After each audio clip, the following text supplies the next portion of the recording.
can get this done.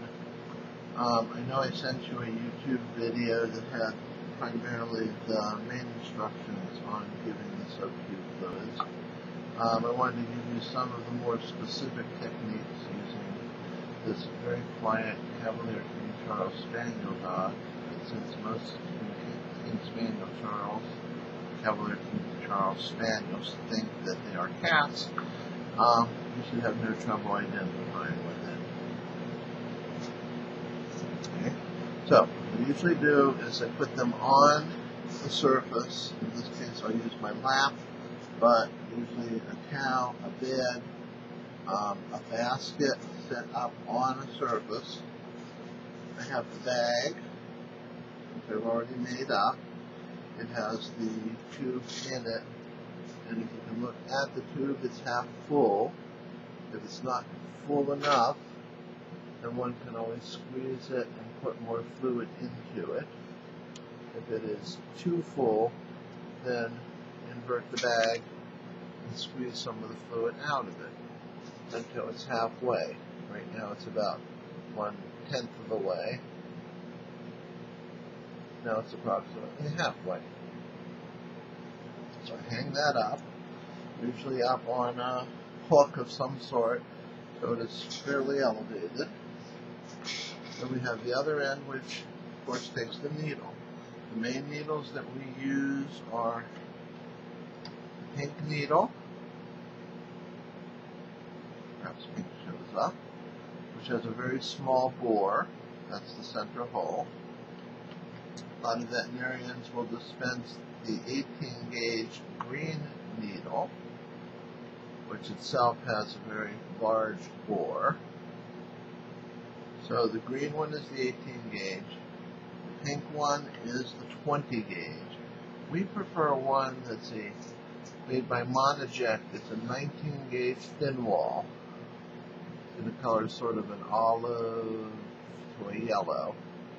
And one thing about this needle is, even though it's a 19 gauge needle, which is fairly small, the bore is the same as an 18 gauge needle, because the bore is that which the liquid flows through, and since the wall is a thin wall. When I do give the fluids to the cat, what I tell you is, if you have someone to help you, which is always good, then they're the ones that can be putting the extra hand on the cat, and can also be doing the wheel, so the wheel's on and off. If you can't be doing it by yourself, realizing this is my left hand, okay, so that shouldn't be a problem. So the cat is facing to my left, since I am right-handed. I would be holding the cat by the scruff of the neck, like this. Now, do you notice that my thumb is facing towards me? And it actually could be like that. Okay? So that way, and when I'm holding the needle in my other hand, I'm holding it like a pencil. Well, no, I guess a pencil would be like that, but I'm holding it like something that I were to inject. And I have the tubing bent a couple times. See how it's bent a couple times? And I'm holding it in between those three fingers. Okay? So I can these fingers are open, but it's being held by these three fingers. That way, I have control of the needle. It is with 3D glasses, you'll be in trouble. But I'm holding this needle like this, so that when I do administer it, you'll see the trick. So, get a good scruff of the neck. By doing that, what I'm doing is, if you can see, the thumb is also helping to control the cat. I take and I form a tent. Okay? Underneath here, this is going to be a fairly large tent. This is the tail. There's the tent. There's the head. So, in there, not necessarily on my lap. Fluids go in. Okay.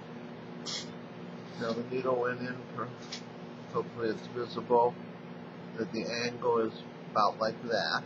I'm still holding the cat with these fingers against my palm.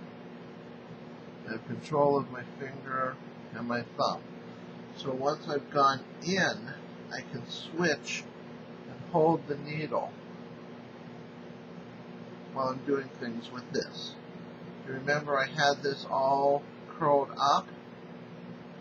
Do it again. Okay. I have the needle, I have the tube. I bend the tube 2 or 3 times. I put it in my hand so it's all crimped off so that it's only maybe a little drip. Hold the needle. Hold the cat firmly. Okay. Usually go under my thumb. And then let go of everything. I'm not letting go of the needle, but I let go of the tubing.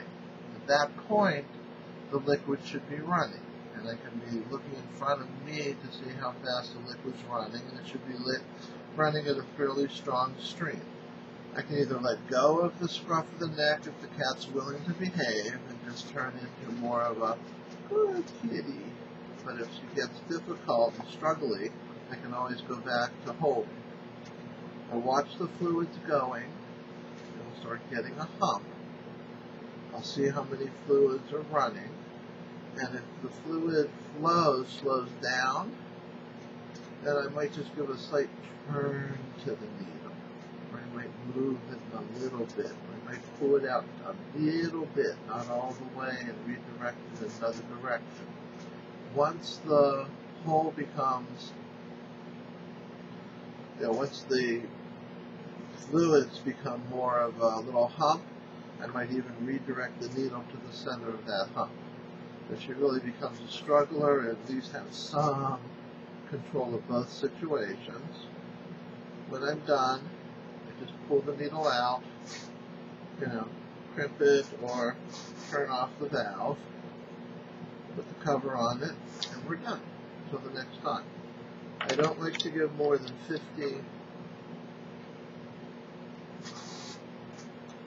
mLs at one time.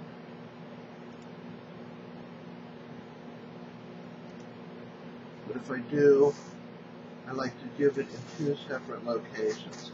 Often when we do that 2 separate location thing, I won't even turn off the fluids. I'll be giving it, and then I'll just grab a second spot, pull it out, put it back in, and just kind of let the fluid run. If it gets on the cat for a second, then it's not a big deal.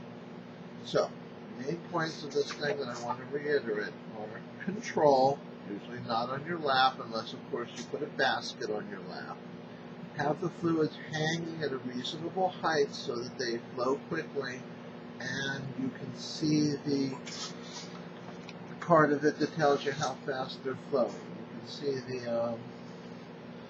the port or the window, because that'll tell you how fast, and it should be almost like a pure stream, not just a drip, drip, drip.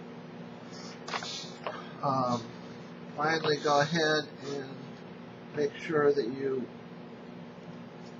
have control of the needle. If you don't have someone to turn it on, then go ahead and make it all crimped up in your hand so it's not really flowing. Then and get a firm grip. So if you have a firm grip, the back of the head, you have the area that you want to work, and you have control. Sometimes I'll even use this other hand to brace things. Needle goes in, obviously without that. Needle goes in,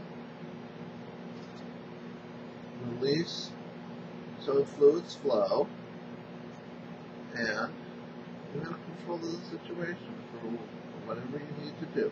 You can move that needle a little bit at a time while watching the flow rate and set things up properly. A lot of times if you'll just like switch their ear or cover their eyes, they respond very, very well.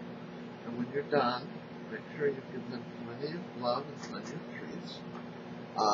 Hang things back up, and you are done.